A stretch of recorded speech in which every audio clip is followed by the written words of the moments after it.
Beberapa teman menganggap mengucapkan Natal boleh-boleh saja. Ketika diberitahu bahwasanya itu dilarang, mereka tetap berdalih bahwa itu boleh-boleh saja untuk menjaga hubungan dengan sama muslim. Bagaimana cara meyakinkan mereka bahwa hal ini dilarang dalam Islam, sementara saya sendiri memiliki keterbatasan dalam memberikan jawaban kepada teman-teman.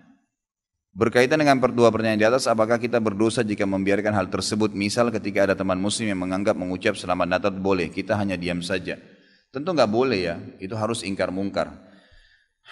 Orang-orang muslim yang mengatakan bahwasanya boleh saja mengucapkan selamat Natal, saya berani sumpah ikhwah, orang ini tidak punya ilmu agama dan imannya masih sangat tipis.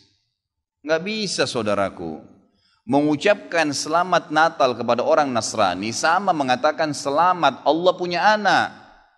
Bagaimana bisa Anda berani mengatakan Allah punya anak? Itu kalimat yang sangat berat, ya kan gitu. Tidak boleh. Allah Subhanahu wa taala itu la syarikalah, tidak ada sekutu baginya. Lam yalid wa lam yulad, tidak beranak dan tidak diperanakan. Dan Allah Subhanahu wa taala telah mengkafirkan orang-orang Nasrani dalam surah Al-Maidah, a'udzubillahi minasyaitonir rajim, laqad kafara alladziina qalu innallaha tsalitsu tsalatsa. Allah telah kafir orang-orang Nasrani yang mengatakan trinitas. Nggak boleh.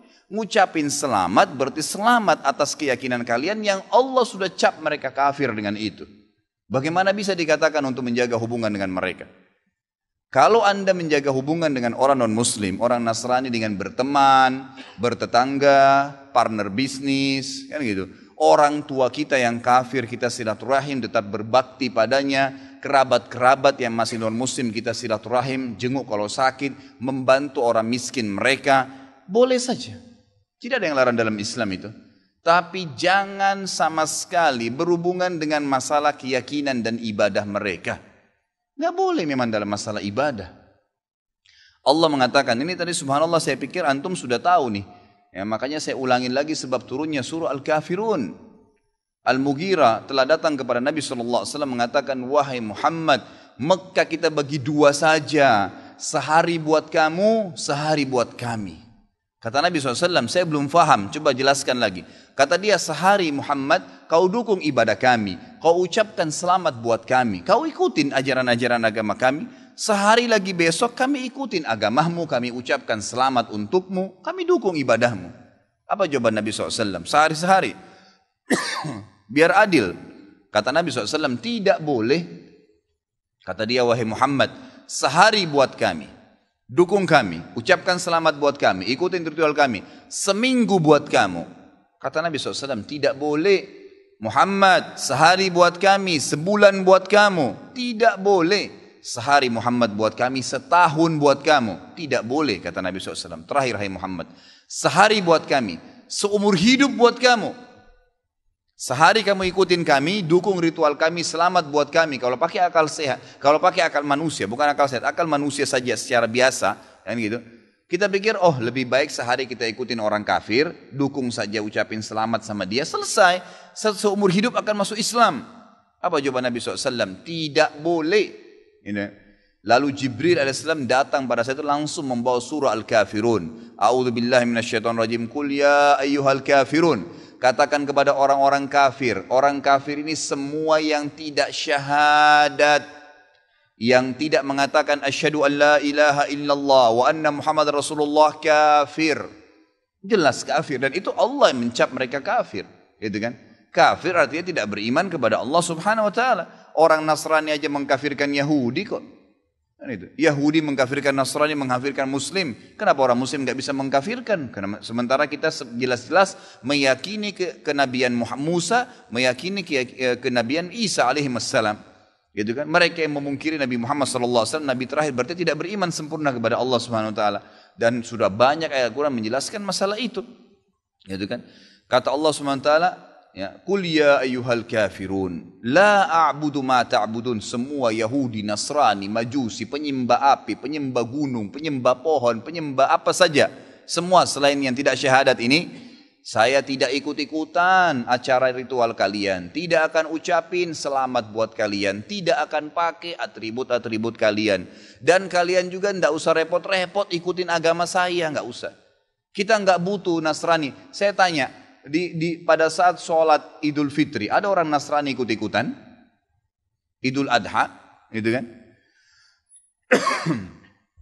Mereka berurus dengan agamanya sendiri. Kenapa orang Muslim pusing dengan acara ritualnya orang lain? Diulangi lagi. Ya, setelah dikatakan kalian tidak usah ikut-ikutan, saya tidak usah ikut-ikutan juga, diulangi lagi. Wala antum ma'budun ma'bud, wala na'abidum ma'abadtum, wala antum ma'budun. 2 kali diulangi. Dan saya tidak akan ikut-ikutan, kalian juga tidak usah ikut-ikutan. Terus begitu. Terakhir dikatakan oleh Allah, lakum dinukum waliyadin. Kalian punya agama, saya juga punya agama. Titik, selesai. Gitu kan? Emang sudah begitu. Kalau anda bilang, oh itu cuma kata-kata, nggak masalah. Kata-kata bisa membuat anda murtad, saudaraku, bisa masuk neraka. Gitu kan?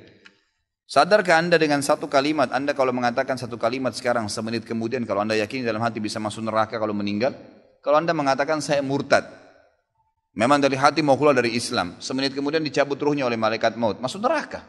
Kalimat, kata-kata, bahaya tuh, gitu kan? Mungkin teman-teman juga sudah tahu yang dialog antara Muslim sama Nasrani di Amerika. Si Nasrani mengatakan, kenapa kau tidak ucapkan kalimat Natal, selamat Natal buat saya? Kata si Muslim, ya kata si Nasrani, itu kan cuma kata-kata. Kata si Muslim, kenapa, apa kau sudah syahadat? Si Nasrani bilang, enggak. Kenapa kau enggak syahadat? Dia bilang, kalau saya syahadat, saya tinggalin agama saya. Kata si Muslim, itu kan juga cuma kata-kata. Sama, gitu kan? Jadi enggak boleh. Tapi hal-hal yang ditoleransikan dalam agama, silahkan. Tadi saya bilang berteman, bertetangga, silahkan. Tapi jangan dukung masalah ibadahnya. Enggak boleh. Sampai pernah ditanya kepada Syekh Bimbas, apa hukumnya orang-orang, mohon maaf ini teman-teman kita, semoga Allah berikan hidayah yang belum tahu, yang menjadi security menjaga gereja misalnya, atau orang-orang yang menjadi tukang parkirnya karena lagi banyak mobil, halalkah pendapatannya? Bolehkah itu? Fatwa ulama tidak boleh. Karena ada hadis Nabi SAW yang berbunyi, kalau ahli kitab, khusus Yahudi dan Nasrani terutama, kalau mereka sedang beribadah di tempat ibadah mereka, jauhilah. Karena laknat Allah sedang turun. Hadis Nabi SAW. Kenapa nggak bisa cari rezeki di tempat lain? Subhanallah. Rezeki itu sudah dibagi oleh Allah SWT.